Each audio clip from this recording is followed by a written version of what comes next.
গরমকাল মানেই নানা রকমের ঠান্ডা খাবার, আর ঠান্ডা খাবারের তালিকায় যাদের যাদের নাম থাকে তাদের মধ্যে কিন্তু দইটা প্রায় অনেকেরই লিস্টে আছে। বাড়িতে তৈরি করেছিলাম মিষ্টি দই, যেটা এত সুন্দর সেট হয়েছিল আর টেস্ট হয়েছিল দোকানের থেকেও দারুণ। বাড়িতে সবাই কিন্তু তাই বলেছে। তো আপনাদের একবার এভাবে বাড়িতে বানিয়ে দেখতে হবে দইটা ঠিক কেমন খেতে হয়েছিল।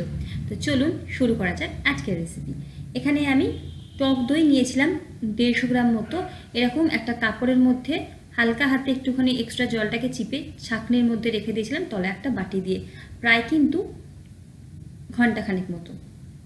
একটা কড়াইতে নিয়ে নেব 1 লিটার পরিমাণে ফুল ফ্যাট দুধ, আমি রেড কাউ নিচ্ছি। এবারে এই কড়াইটাতে দুধটা ঢালার আগে একটু জল দিয়ে ভিজিয়ে নেবেন, যাতে দুধটা কোনো রকম এই কড়াইয়ের তলার দিকে লেগে না যায়। গ্যাসের ফ্লেম মিডিয়াম টু হাইতে করে অনবরত একটা হাতা বা স্প্যাচুলা চালাতে চালাতে দুধটাকে প্রথমে জাল দিয়ে নেব। দুধটা যেই মুহূর্তে জাল দেওয়া হয়ে যাবে গ্যাসের ফ্লেমটাকে বন্ধ করে নামিয়ে নেব। আচ্ছা, রেড কাউয়ের বদলে কিন্তু যে কোনো ব্র্যান্ডের ফুল ফ্যাট দুধ ব্যবহার করতে পারেন। ঘন দুধে দই তৈরি করলে দইটা খেতে বেশি ভালো হবে। এবারে অন্য একটা কড়াই নিয়ে নিয়েছি, এখানে আমি 2 টেবিল চামচ পরিমাণে চিনি। চিনিটাকে এভাবেই ছেড়ে দেবো। যখন সাইড থেকে এভাবে লাল হওয়া শুরু করবে হাতা দিয়ে হালকা করে নাড়িয়ে চাড়িয়ে সমস্ত চিনিটাকে গলিয়ে নিতে হবে। খেয়াল রাখতে হবে ক্যারামেল তৈরি যে চিনিটা গলিয়ে লাল করছি সে সময় যেন চিনিটার খুব বেশি ডার্ক রং না আসে, মানে কালচে যেন না হয়ে যায়, তাহলে কিন্তু দইটা খেতে খুবই বাজে হবে। যখন এরকম একটা রং আসবে, যে দুধটাকে জাল দিলাম সেখান থেকে 1 কাপ পরিমাণে দুধ অল্প অল্প করে নেব। একসাথে অনেকটা দিয়ে দিলে এই সময় কিন্তু ছিটকে গায়ে আসতে পারে, হাতটা পুড়ে যেতে পারে। আমার কিন্তু প্রথম দিকে তাই হয়েছিল। তো অল্প অল্প করে দেব।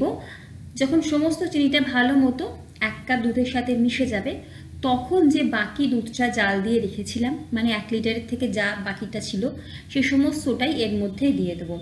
আর এভাবে হাতা অনবরত নাড়াতে চাড়াতে দেখবেন সমস্ত চিনিটাই ভালো মতো কিন্তু গলে গেছে।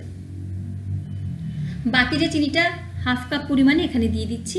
আমি টোটাল 1/2 কাপ আর 2 টেবিল চামচ দিচ্ছি। আপনারা নিজেদের মিষ্টি অনুযায়ী, মিষ্টি তো এক একজনের কম বেশি খায়, সেই অনুযায়ী একটু কমিয়ে বাড়িয়ে দিতে পারেন। তো চিনিটা গলতে থাকলে কিন্তু দুধটা আর একটু পাতলা হয়ে যাবে। তো এই সময় অনবরত নাড়াচাড়া করতে হবে, ছেড়ে দিলে কিন্তু উপর থেকে সর পড়তে পারে, তো সেটা খেয়াল রাখতে হবে। স্বাদের জন্য দিয়ে দিচ্ছি 2টো ছোটো এলাচ ফাটিয়ে, খুব ভালো লাগে এলাচের ফ্লেভারটা দইতে। আপনাদের ভালো না লাগলে দেবেন না। সাইডে যে ক্ষীর টাইপের বা মালাই টাইপের জমছে সেটা অবশ্যই নিতে থাকবো, তাহলে কিন্তু দইটা খেতে দারুণ হবে। 7 থেকে 8 মিনিট আমি কিন্তু ফুটিয়ে নেব দুধটাকে। মোটামুটি যদি 4 কাপ দুধ আমি নিই সেটাকে ঘন করে 2.5 কাপে নিয়ে আসবো, মানে 1.5 কাপ মতো দুধ আমি শুকিয়ে নেব। তো দেখুন দুধটা কিন্তু এখানে অনেকটাই ঘন হয়ে গেছে। খুব বেশি ঘন করে ফেললে আবার কি হয়, দইটা একটু আঠালো হয়ে যায়, যেটা খেতে ভালো লাগে না। তো এটাই কিন্তু ঠিক আছে। গ্যাসের ফ্লেম বন্ধ করে কড়াইটাকে সাইডে নামিয়ে নিয়েছি। এত গরম দুধে তো দই পাতা যাবে না, তাই দুধটাকে একটু ঠান্ডা হতে দিলাম।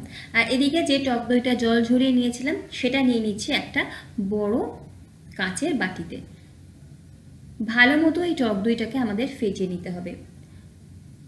যদি আমরা প্যাকেটের দই ব্যবহার করি সেক্ষেত্রে দইটা একটু পাতলা হয়, তাহলে কিন্তু একটু বেশি পরিমাণে টক দই লাগবে। আর যদি দোকানে মিষ্টির দোকানে দইটা ব্যবহার করি তাহলে 150 থেকে 200 গ্রাম টক দইতেই হয়ে যাবে।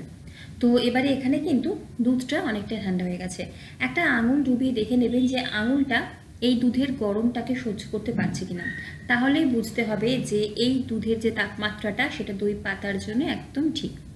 খুব গরম দুধে দই পাততে গেলে কিন্তু দুধটা কেটে যাবে, আর ঠান্ডা দুধে যদি হয়ে যায় দই পাততে গেলে দইটা কিন্তু সেট হবে না। তো একটা আঙুল দিয়ে জাস্ট দেখে নেবেন যে এই টেম্পারেচারটা বা তাপমাত্রাটা আঙুলটা সহ্য করতে পারছে কিনা, তাহলে বুঝতে হবে যে দুধের তাপমাত্রা একদম ঠিক আছে। এবার যে বাটিতে টক দইটা ফেটিয়ে রেখেছিলাম এই যে দুধটা সেটা অল্প অল্প করে দিয়ে টক দইটার সাথে ভালো মতো মিশিয়ে নেব। প্রথমে 2বার দিয়ে ভালো মতো দুধের সাথে মিশিয়ে নেব, তারপর বাকি দুধটা কিন্তু এর মধ্যে ঢেলে নেব। তাহলে কি হবে, কোনো দলা পাকিয়ে যাবে না বা ছোট ছোট দানা থেকে যাবে না, ভালো মতো মিশে যাবে। এবার কিন্তু এই মিশ্রণটা আমাদের একদম দই পাতার জন্যে রেডি হয়ে গেছে। আমি কয়েকটা সেরামিকের পাত্র ছিল, একটা কাঁচের আর একটা মাটির ছিল, তো সেগুলোতে কিন্তু দই পাচ্ছি।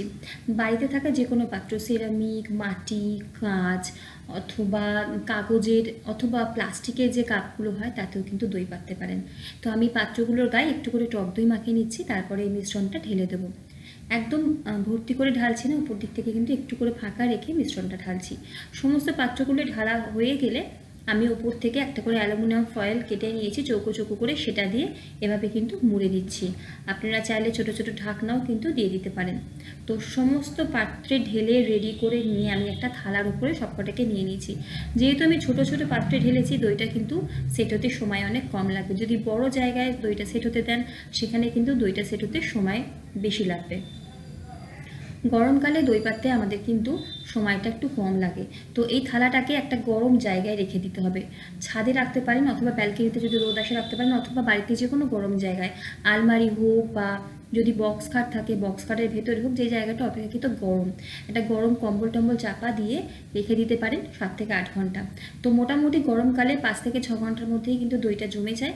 শীতকালে জমতে একটু বেশি সময় লাগে। তো এখানে কিন্তু দই একদম পাতা হয়ে গেছে, সেট হয়ে গেছে। দইটা সেট হয়ে গেলে মানে 6 থেকে 7 ঘন্টা পরে ফ্রিজে রেখে 2 ঘন্টা ঠান্ডা করে তারপরে সার্ভ করছি ঠান্ডা ঠান্ডা। দেখুন এত সুন্দর সেট হয়েছে যে উল্টে দিলেও কিন্তু পড়ে যাচ্ছে না। এভাবে অবশ্যই বাড়িতে তৈরি করবেন। এই দইয়ের স্বাদ কিন্তু দারুণ হয়। ঘরে পাতা মিষ্টি দই খেতে কিন্তু দোকানের থেকেও ভালো লাগে, একদম ফ্রেশ দই। অবশ্যই একদিন ট্রাই করে জানাবেন কেমন লাগলো। আমার ভিডিও কেমন লাগলো জানাতে ভুলবেন না, কমেন্ট করে। আপনাদের কমেন্টে উৎসাহিত হব রেগুলার ভিডিও আপনাদের কাছে নিয়ে আসার। আজকে অবধি দেখা হচ্ছে পরের ভিডিওতে। আপনারা সকলে ভালো থাকুন, সুস্থ থাকুন, হাসি খুশি থাকুন। ধন্যবাদ।